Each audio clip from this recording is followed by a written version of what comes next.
Good afternoon. My name is Charlene Espinoza, and wow, even in my wildest dreams, I never imagined that I'd be standing here today. Growing up in California and in Mexico, my parents taught me the importance of serving others. From organizing food drives to visiting orphanages to building schools, I learned from a very young age that I wanted to make a difference. And that is what led me to the Peace Corps. And that is how I came to call the small village of Salala in north central Liberia my home. There, I saw the many barriers that girls faced in pursuing an education and how many young women dropped out early. I joined the teacher at my school, one of the most inspiring women I've ever met, in starting a girls' club, a place where they can study, learn a trade, and stay in school. With needles and thread and colorful scraps of African fabric, the girls learned how to make beautiful handbags that they sold to wealthy Liberians and expatriates. The profits became tuition, school uniforms, and textbooks.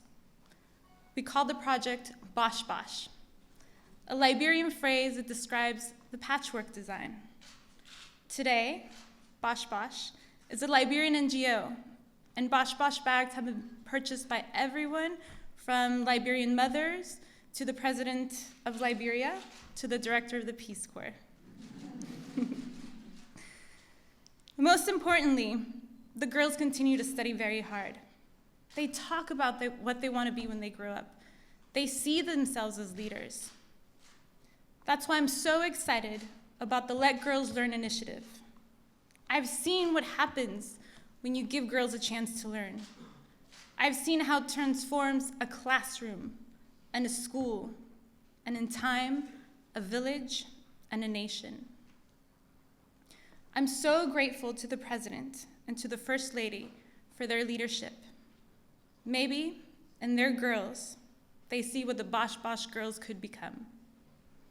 So thank you, and I'm so excited to tell all our girls back in Salala, Liberia, about today.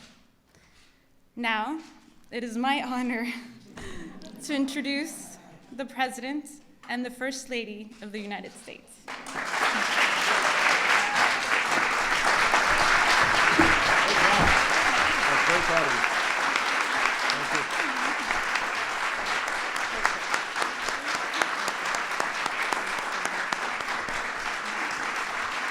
Thank you.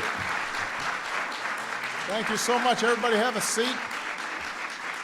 Everybody have a seat. Thank you, Charlene, for that terrific introduction, for everything that you've done to help those young girls in Liberia and all the young women, I hope, that are inspired here in the United States by seeing your example. We couldn't be prouder, except for your mom. She's prouder. Mom's here, so. And we know that you're just getting started, so you're going to do amazing things in the future.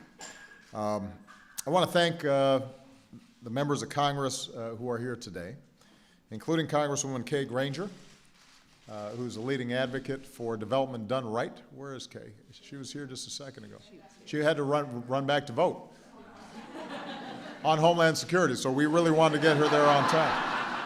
I also want to mention Congresswoman Nita Lowey, who is also in the midst of this Department of Homeland Security vote, but has championed the cause of global education for over 20 years. We are looking forward to working with all of you on this initiative in the months ahead. Now, my job is pretty easy. I'm here to introduce her. An extraordinary woman, a passionate advocate for girls in the United States, around the globe, and in the Obama household. Michelle Obama. Hey.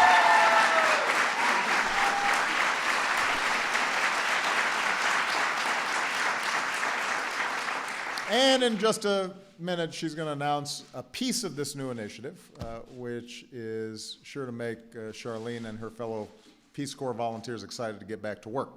But before I turn it over to Michelle, I figure you need a man's perspective.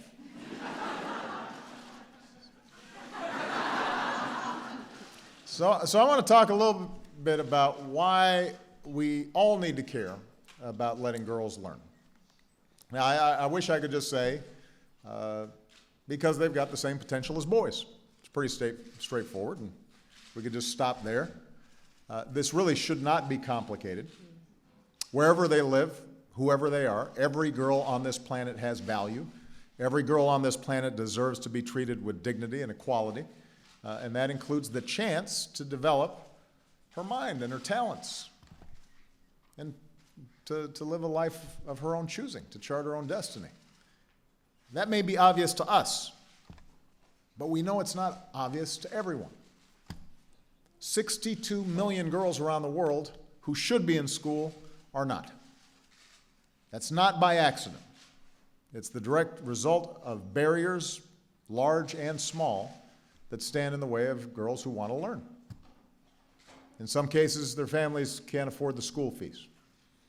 In some cases, the only local school doesn't have a girls' restroom. Maybe the risk of being hurt or kidnapped or killed by men who will do anything to stop girls from learning is just too great. Maybe girls aren't in school because they're expected to get married and become mothers while they're still teens, or even earlier. Even today, in too many parts of the world, girls are valued more for their bodies than for their minds. That's not just antiquated. It's not just a bad strategy for any country that's serious about growing their economy or promoting stability. It is just plain wrong. And we have to do more to stop it. And I'm proud to say that the United States already does a great deal to support girls' education around the world. But what we do, we tend to do quietly. Doesn't get a lot of publicity. And what we determined, what she determined, what we all determined, is that we've got to take this work to the next level and tie all our different programs together in a single coordinated strategy. And that's what this initiative is about. Our diplomats and development experts are hard at work. We're making it clear to any country that's our partner or wants to be our partner that they need to get serious about increasing the number of girls in school. We are looking for every opportunity to put our partnerships with NGOs and businesses and foundations to work every day on behalf of girls everywhere. So this will be, yes, a focus of the First Ladies, but it's also going to be a focus of the President of the United States. And we expect results because this matters to all of us.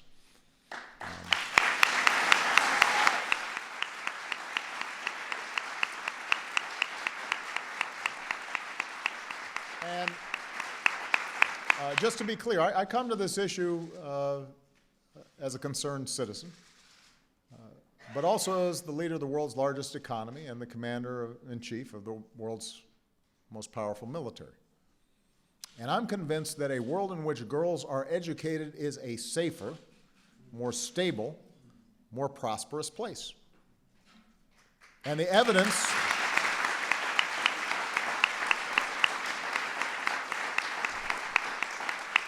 is compelling. We know that when girls are educated, they're more likely to delay marriage. Their future children, as a consequence, are more likely to be healthy and better nourished. Their future wages increase, which in turn strengthens the security of their family. And national growth gets a boost as well. From a political standpoint and a security standpoint, places where women and girls are treated as full and equal citizens tend to be more stable, tend to be more democratic. So this is not just a humanitarian issue. This is an economic issue, and it is a security issue, and that's why it has to be a foreign policy priority. Now, I will confess, I also come to this as the father of two fabulous, extraordinary, awesome young women. They've got a lot to offer to the world.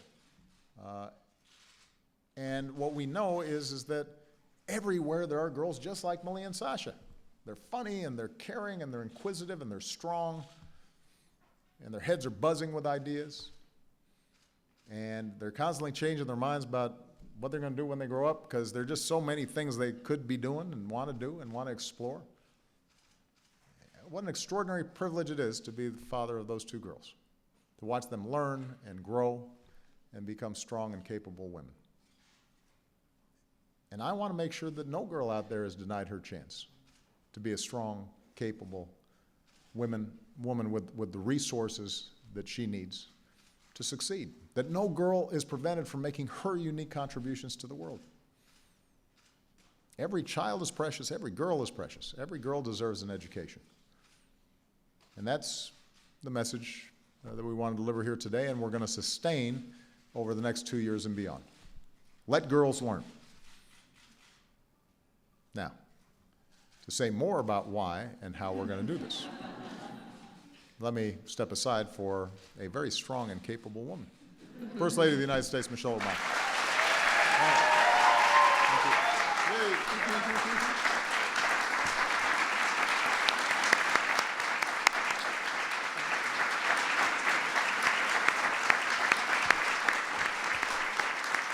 Thank you all so much. Thank you, guys. Thank you.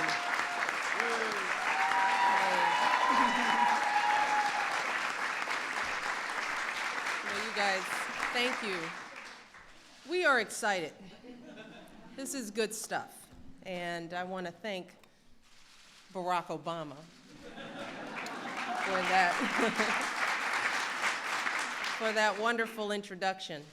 He doesn't always get to introduce me a lot, so I like to watch him say good things about me. It's a really nice thing. But as you can hear from his passion, I'm just so grateful that he is such a champion for our girls, all our girls, not just for Malia and Sasha, but for every girl. And he does it every day as president, and he does it even better as a father, and I am proud of him.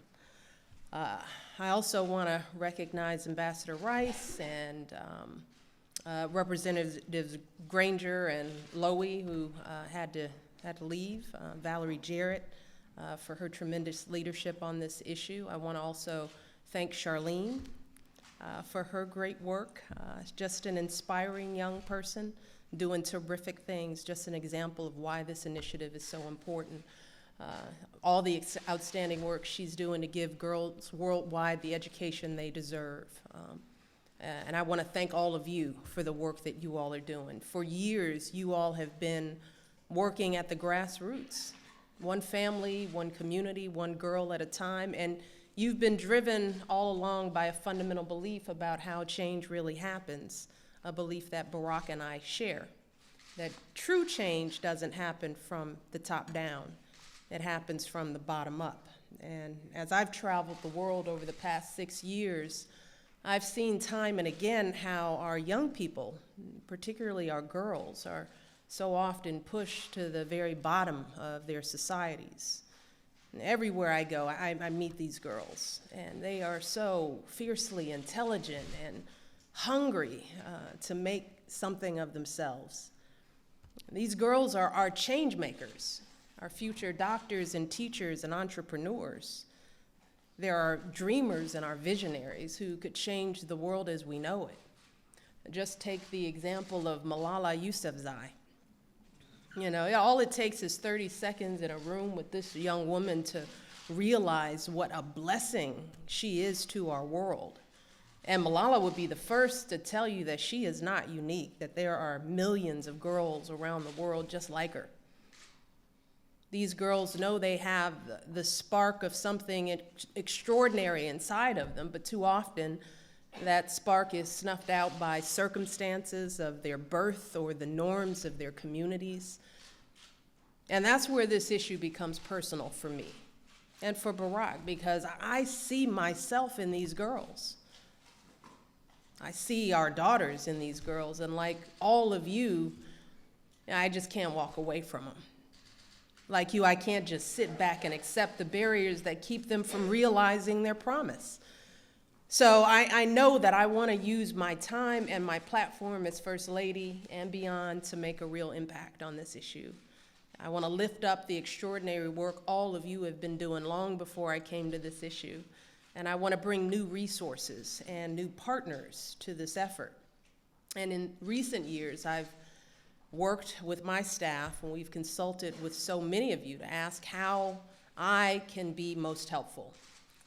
And folks from CARE and Brookings, the Global Partnership for Education, the National Peace Corps Association, and so many others, you guys have stepped up, and time and again you have told me that whatever these obstacles these girls face, whether it's school fees or violence or cultural beliefs that girls simply aren't worthy of an education, you've said that these problems will not be fixed from on high, that these are community challenges that call for community solutions.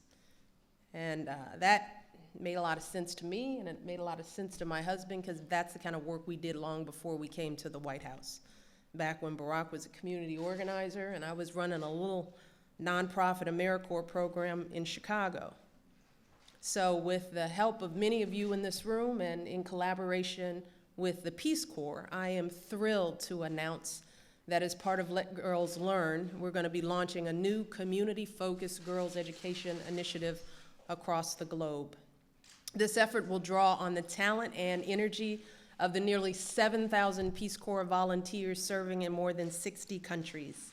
Through this effort, Peace Corps will be supporting hundreds of new community projects to help girls go to school and stay in school. Everything from after-school mentoring to girls' leadership camps to entrepreneurial projects like Bosh Bosh that Charlene talked about, and many more. And I want to emphasize that these programs will be community-generated and community-led. They'll be based on solutions devised by local leaders, families, and yes, even the girls themselves. And you can learn more about these projects and how to support these efforts at letgirlslearn.peacecorps.gov. As part of this effort, the Peace Corps is also going to be eventually training all of its volunteers about gender and girls' education. So even volunteers who are focusing on other issues like healthcare or agriculture can also help support girls' education on the ground. In other words, Peace Corps will soon be bringing new expertise and leadership on girls' education into every single community they serve. So while the focus of this effort will be local, because of this work, the scope will be global and the impact will truly be generational. I mean, if you think about what the Peace Corps means to so many, just think about the many leaders in developing countries, businesswomen, politicians, activists, who can trace their journey back to a Peace Corps volunteer who inspired them and invested in them. And think about the kind of daughters these leaders are now raising. Think about all the other women and girls these leaders are inspiring today. That's the kind of impact that this initiative can have. And I'm so excited to kick this effort off with a trip later this month to Japan and Cambodia. I'll be starting with a visit with Mrs. Aki Abe, the wife of Japan's Prime Minister, who also shares our passion for girls' education and is eager to partner with us in this work. I'll also be meeting with our ambassador to Japan, Caroline Kennedy, who just happens to be the daughter of the president who started the Peace Corps. And in Cambodia, I'll be meeting with Peace Corps volunteers and visiting a school where community-driven solutions are changing girls' lives. But while the focus of this work is international, I just want to be clear that for me, Let Girls Learn isn't just about improving girls' education abroad.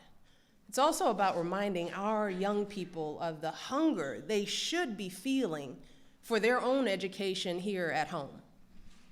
You see, through Let Girls Learn, I hope that more of our girls and our boys here in the U.S. will learn about the sacrifices girls worldwide are making to get their education, how they're pushing forward in the face of poverty and violence, death threats, and so many other horrors. I want our young people to be awed by these girls. But more importantly, I want them to be inspired and motivated by these girls. I want our kids to realize that while their own school may be far from perfect, and believe you me, this guy here is working hard to fix that, they still have an obligation to show up every day to that classroom and learn as much as they can. I want our kids to understand the transformative power of education. That's something that Barack and I understand from our own experiences. That's our life story, how a good education can lift you from the most humble circumstances into a life you never could have imagined. And finally, I want our kids in this country to be citizens of the world. I want them to connect with and learn from kids in every corner of the globe. That's why when I travel abroad, I use all kinds of social media and technology to reach back here to young people at home. And I'm going to be doing so again during my trip to Asia, working with PBS and Girls Rising and Girl Scouts and yay. So many other great partners, because I want our young people to learn about the world and dream of being Peace Corps volunteers and diplomats and international business leaders and more. I want all our young people here in the U.S. and around the globe to dream big dreams, as my husband always says, dream big dreams for themselves. I want them to have big, ambitious futures. And I know that's possible, no matter what obstacles they face, because I've seen it again and again in the most unlikely places. The Martin Luther King Girls Secondary School, which I visited last year in Senegal, is a wonderful example.